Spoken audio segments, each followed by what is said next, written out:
ఇది ask me క్వశ్చన్లో నాకు ఎక్కువ వచ్చేది.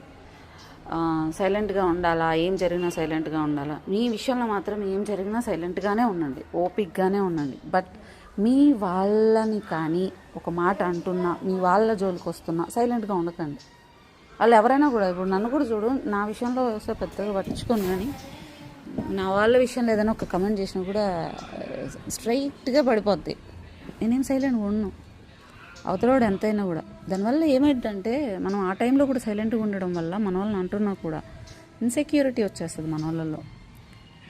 నన్ను అంటున్నా కూడా ఏమీ రెస్పాన్స్ లేదే అనే దగ్గర చాలా నమ్మకం అంతా కోల్పోతాం. వాళ్ళు మనం ఉన్నాం అనే ధైర్యంలో కూడా ఉండొచ్చు కదా ఒక్కోసారి. సో మన వాళ్ళ విషయంలోకి వస్తే మాత్రం ఒక్క మాట కూడా తగ్గద్దు, ఎంతవరకైనా పోండి. నేను ఆ విషయంలో నేను ఎప్పుడూ అదే చెప్తా. నా విషయంలో నన్ను ఏమైనా రెచ్చగొట్టాలంటూ కూడా అదే, నా నెగిటివ్ కూడా అదే. ఒక రకంగా నా వరకు ఎంత డిస్కంఫర్ట్ ఇచ్చినా నేను తీసుకుంటాను. నా వాళ్ళ వరకు జోలికి వస్తే అది ఎక్స్ట్రీమ్ అయింది, అది అవతల వాళ్ళకి ప్రాబ్లం, నాకేం కాదు. ఎందుకంటే నేను ఆ టైంలో కోపపడినా, ఇంకేదైనా జరిగినా, ఇంకేమైనా చేసినా నేను దాన్ని రిగ్రెట్ కూడా ఫీల్ అవ్వను. అయ్యో నేను ఇట్లా చేశానని కూడా ఫీల్ అవ్వను. నా వాళ్ళ కోసం నేను నిలబడినాను ఫీల్ అవుతాను, అంతే. దాంట్లో ఉంటాను. మీకైనా నేను అదే సజెషన్ ఇస్తా. సైలెంట్గా ఉండాలా అంటే మీ విషయంలో ఉండండి, ఓపిక పట్టండి. మీ వాళ్ళ జోలికి వస్తే మాత్రం సైలెంట్గా ఉండకూడదు.